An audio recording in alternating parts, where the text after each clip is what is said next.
India TV YouTube channel को subscribe करें और बेल आइकन दबाएं।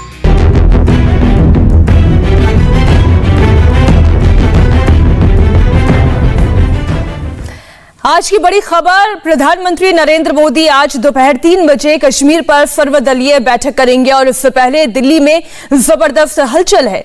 ऑल पार्टी मीटिंग से पहले बीजेपी और कांग्रेस दोनों पार्टियों में मीटिंग का सिलसिला चल रहा है।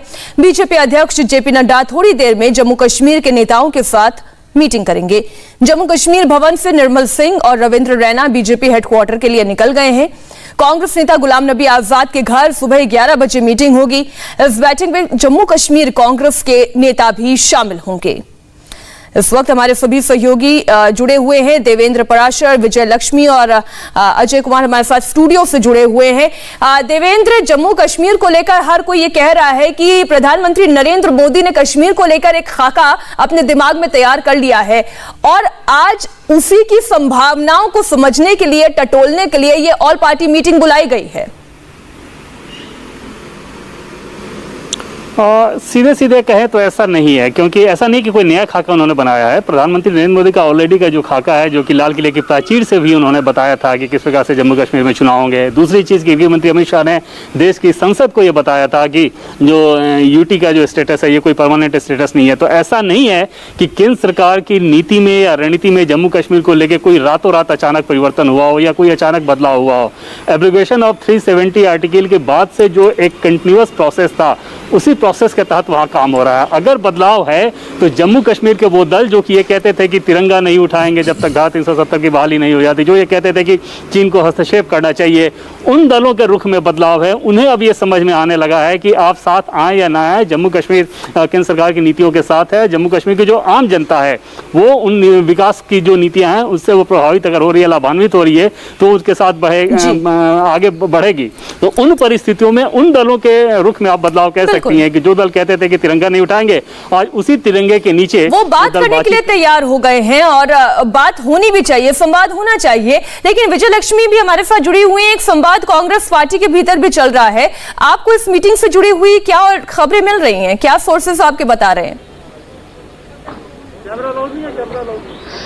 देखिए मीनाक्षी, कांग्रेस पार्टी की तरफ से 3 नेता जो हैं आज की बैठक में शिरकत करेंगे। फॉर्मर जो चीफ मिनिस्टर हैं जम्मू कश्मीर के गुलाम नबी आजाद, उसके अलावा ताराचंद जो फॉर्मर डेप्यूटी चीफ मिनिस्टर हैं जम्मू कश्मीर के, इसके अलावा जो कांग्रेस पार्टी के पीसीसी चीफ हैं गुलाम अहमद मीर, ये 3 नेता कांग्रेस पार्टी की तरफ से शिरकत करेंगे। हालांकि कोई बयान कांग्रेस पार्टी की तरफ से नहीं दिया गया है अभी तक इस पूरे मसले पर कि पार्टी का क्या रुख रहेगा। कांग्रेस पार्टी की तरफ से बार बार यही कहा जा रहा है कि कोई एजेंडा अभी तक सरकार की तरफ से सर्कुलेट नहीं किया गया है, इसलिए वो अपने स्टैंड के बारे में मीडिया में ज्यादा कुछ नहीं कहेंगे जब तक उन्हें एजेंडा को लेकर के कोई क्लैरिटी नहीं होगी। लेकिन 2 दिन पहले ही पी चिदम्बरम जो कांग्रेस पार्टी के वरिष्ठ नेता हैं, उन्होंने एक ट्वीट करके कहा था कि स्टेटस को एंटे होना चाहिए। एक हस्ताक्षर के बाद जो है जम्मू कश्मीर का भारत में विलय हुआ था और जो चीज संविधान में लिखी गई है या कही गई है उसको किसी पार्लियामेंट के एक्ट के द्वारा अंडू नहीं किया जा सकता। तो कांग्रेस पार्टी के एक वरिष्ठ नेता की बात जो है 2 दिन पहले कि अगर ट्वीट की हम बात करें पी चिदम्बरम का, तो साफ तौर से स्टेटस को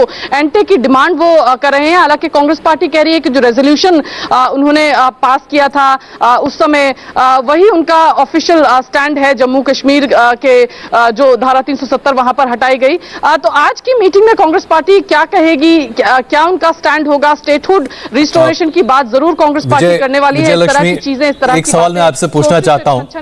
अभी आपने बताया कि कांग्रेस पार्टी की तरफ से 3 नेता हिस्सा ले रहे हैं इस बैठक में, लेकिन गुलाम नबी आजाद और प्रधानमंत्री नरेंद्र मोदी के बीच के जो संबंध हैं उन्हें हमने बड़ी प्रखरता से तब देखा था जब गुलाम नबी आजाद अपने पोस्ट से बाहर निकल रहे थे और जो भावभीनी एक तरह से उन्हें विदाई दी गई थी वो स्पष्ट है। ऐसे में क्या कांग्रेस आश्वस्त है कि गुलाम नबी आजाद कांग्रेस पार्टी की लाइन पर ही रहेंगे या दरअसल वो कश्मीरियत की लाइन बड़े पैमाने पर सामने दिखाएंगे? देखिए, अगर गुलाम नबी आजाद की बात करें तो वो कांग्रेस पार्टी के जम्मू कश्मीर के अगर हम बात करें तो नेताओं में सबसे बड़ा चेहरा है, राज्य के फॉर्मर चीफ मिनिस्टर भी हैं। तो उम्मीद यही है, क्योंकि कांग्रेस पार्टी जो सोनिया गांधी हैं, कांग्रेस की अध्यक्षा, उनके साथ भी मीटिंग हुई है जम्मू कश्मीर के इन तमाम नेताओं की, जिसमें पार्टी की स्ट्रैटेजी क्या होगी उसको पूरी तरह से कांग्रेस पार्टी ने डिस्कस किया है। अब आज जो बैठक होगी, कांग्रेस पार्टी का स्टैंड लेकर ही गुलाम नबी आजाद जाएंगे। मुझे नहीं लगता कि वो अपनी पार्टी की लकीर को तोड़ेंगे। मुझे लगता है कि पार्टी का जो स्टैंड है वो यूनानिमिटी कांग्रेस पार्टी के स्टैंड में वहां पर जरूर देखने को मिलेगी, और शायद इसीलिए 11 बजे की यह बैठक बुलाई गई है, ताकि कांग्रेस पार्टी भीतर अपने अंदर एक अंदरूनी चर्चा कर सके कि क्या क्या मुद्दों को पर क्या क्या स्टैंड उन्हें पार्टी की तरफ से लेना है। विजय लक्ष्मी, आप नजर बनाए रखिएगा, हम आगे भी आपसे समय समय पर अपडेट लेते रहेंगे। जम्मू कश्मीर पर आज क्या होगा, हर किसी की नजर आज दिल्ली पर टिकी हुई है। 14 नेताओं के साथ प्रधानमंत्री मोदी का जम्मू कश्मीर पर मंथन है, लेकिन उससे पहले जम्मू में महबूबा के खिलाफ जोरदार प्रदर्शन भी हो रहा है। शिवसेना डोगरा फ्रंट के कार्यकर्ता सड़कों पर आ गए हैं और महबूबा मुफ्ती की गिरफ्तारी की मांग कर रहे हैं। इन लोगों में महबूबा के पाकिस्तान राग को लेकर जबरदस्त गुस्सा है, नाराजगी है। महबूबा मुफ्ती ने कश्मीर पर पाकिस्तान से भी बात करने को कहा था। इसमें जम्मू कश्मीर के लोगों में बहुत नाराजगी है। एक तरफ पाकिस्तान को लेकर और महबूबा मुफ्ती के खिलाफ इस समय जम्मू में प्रोटेस्ट किया जा रहा है। ये शिवसेना डोगरा फ्रंट के लोग हैं जो हाथों में तिरंगा और एक बड़ा बैनर लिए हुए जिसमें महबूबा मुफ्ती को सलाखों के पीछे दिखाया गया है, ये प्रोटेस्ट करते हुए दिखाई दे रहे हैं। दरअसल आज जो इम्पोर्टेंट मीटिंग है उससे जम्मू कश्मीर की दिशा और दशा तय होगी, लेकिन उसके बावजूद जो यहाँ पर लोग हैं वो प्रोटेस्ट कर रहे हैं। आप मीटिंग को लेकर कितना होपफुल हैं? क्या आपको लगता है कि आज ये निर्णायक मीटिंग है? सर, मीटिंग तो निर्णायक है और मीटिंग के बाद जो फैसला होगा उसे पब्लिक भी कर दिया जाएगा, बट उससे पहले एक बहुत ज्यादा दुख और गुस्सा है, खासकर जम्मू के अंदर। ये पोस्टर सिर्फ उसे दर्शाता है। अरे, महबूबा मुफ्ती ने गुपकार की मीटिंग होने के बाद पाकिस्तान को कश्मीर के मुद्दे के अंदर फिर से स्टेक होल्डर करार दे दिया। स्टेक होल्डर से बात होनी चाहिए। लोगों में नाराजगी है और हमारे सहयोगी मनीष प्रसाद इस वक्त जम्मू से ही जुड़े हुए हैं। ये वही महबूबा मुफ्ती है मनीष जो ये कह रही हैं एन इस मीटिंग से पहले कि जब तक अनुच्छेद 370 की बहाली नहीं हो जाती वो चुनाव नहीं लड़ेंगी। ऐसे में जम्मू के लोगों का क्या मानना है? क्या वो उनकी इस राय से इत्तेफाक रखते हैं? क्या आम जनता नाराज होती है? क्या है लोगों के दिल की राय? पवन जी के पास कौन सा जानना? मीनाक्षी, ये 36 सीटें जम्मू की दरअसल ये बिल्कुल तय करेगी कि इस मीटिंग के बाद की जम्मू की दिशा और दशा क्या होने वाली है। खासतौर पे डिलिमिटेशन और साथ में उसके बाद पॉलिटिकल सिनेरियो को देखते हुए यहाँ के जो लोग हैं वो ये लगातार इस बात को कह रहे हैं कि जम्मू को इग्नोर किया गया और इसीलिए आज की वो मीटिंग उनके लिए बहुत ही इंपॉर्टेंट है। आज की मीटिंग कितनी इंपॉर्टेंट है, क्या एक्सपेक्ट कर रहे हैं आप? सर, आज की मीटिंग जो है वो 70 साल 72 सालों का हिसाब है। 70 साल तक जम्मू को दबाया गया कश्मीर के नाम पे, आतंकवादियों के नाम पर। अरे, हम लोगों को कुछ नहीं मिला। मैं जम्मू का युवा हूं और जम्मू का युवा होने के नाते मैं ये बात कह सकता हूं, नौकरी लेने गया था, नहीं दी गई। किसी कश्मीरी सियासतदान की, किसी कश्मीरी बहुत बड़े रसूखदार की एक पीछे से सिफारिश आई, मेरे हक की नौकरी उसे दे दी गई। अरे, हम लोगों को कुछ नहीं मिला। तो आज क्या उम्मीद कर रहे हैं आप इस मीटिंग? अरे, आज हम लोग ये उम्मीद कर रहे हैं कि सबसे पहले तो जम्मू की सीटें बढ़ें। अरे, जब तक जम्मू की सीटें नहीं बढ़ेंगी जम्मू के साथ हमेशा नाइंसाफ होगा, नाइंसाफी होगी। और एक बात और कहना चाहता हूँ हमारे पूजनीय प्रधानमंत्री जी से। अरे प्रधानमंत्री जी, 2011 की जनगणना के ऊपर सीटें मत बढ़ाइएगा। अरे, वो उसमें खराबी थी, वो बॉस्टअप था। 2022 की जनगणना होने दीजिए, उसके बाद का परिसीमन करवाइए ताकि जम्मू की हक के हिसाब से, बराबरी के हिसाब से सीटें बढ़े और जम्मू का मुख्यमंत्री आ सके। और महबूबा मुफ्ती, पाकिस्तान को स्टेक होल्डर बनाने की बात करना, अरे तुम्हारा मानसिक दिवालियापन हो चुका है, तुम्हारी पार्टी खत्म हो चुकी है। मीनाक्षी, ये एक और जो जम्मू के लोग हैं, जो ये शिवसेना डोगरा फ्रंट के लोग हैं, उसके अलावा आप क्या उम्मीद कर रहे हैं? मनीष, आप बने रहिएगा हमारे साथ, क्योंकि परिसीमन का भी एक मुद्दा ऐसा है। क्या इस मुद्दे को आज की इस बैठक में छुआ जाएगा? क्या इस पर भी चर्चा होगी? और ये इतना आसान नहीं होगा जैसे वहां पर आपके साथ जुड़े हुए लोग भी ये कह रहे हैं। इसी बीच बड़ी खबर, जम्मू कश्मीर के पूर्व डिप्टी सीएम कविंद्र गुप्ता का बड़ा बयान आया है। बैठक में जेएनके के विकास की ही बात होगी। जम्मू कश्मीर में राजनीतिक प्रक्रिया शुरू करने का वक्त आ गया है। पॉलिटिकल पार्टी से डेडलॉक खत्म होना चाहिए, ये कहना है कविंद्र गुप्ता का। आप सुनिए उन्हें। के साथ जम्मू कश्मीर के राजनीतिक दलों की बैठक को लेकर लोगों की खासी उम्मीदें हैं। बात करते हैं कविंद्र गुप्ता से। सर, सबकी निगाहें टिकी हुई है इस बैठक पे। ये कहा जा रहा है कि इस बैठक का कोई ऑफिशियल एजेंडा तो नहीं दिया गया, लेकिन बीजेपी की तरफ से, आपकी तरफ से क्या क्या बातें वहाँ रखी जाएंगी, क्या क्या उम्मीदें हैं? देखिए, ये मानना चाहिए कि राजनीतिक पार्टियों को बुलाया गया है। जो भी एजेंडा होगा राजनीतिक होगा और जम्मू कश्मीर के विषय में होगा। तो जम्मू कश्मीर में पिछले लगभग 2 वर्ष से धारा 370 टूटने के बाद जिस प्रकार से हालात बने थे, आज उसमें काफ़ी चेंज आया है और समय है कि एक पॉलिटिकल प्रोसेस को शुरू किया जाए। एक डेडलॉक जो पॉलिटिकल पार्टीज़ के साथ बना हुआ था, प्रधानमंत्री जी की इस पहल का हम स्वागत करते हैं और मुझे लगता है कि उनकी इस बैठक की चर्चा के बाद जम्मू कश्मीर में एक नई परिस्थितियाँ बनेंगी और एक अच्छा लोगों को एक उम्मीद है, उस उम्मीद को भी पूरा किया जाएगा। सर, परिसीमन का काम चल रहा है, बैठकें चल रही है, लेकिन ये मांग की जा रही है कि परिसीमन के नतीजे का वेट किए बिना ही वहाँ पर चुनाव कराया जाना चाहिए।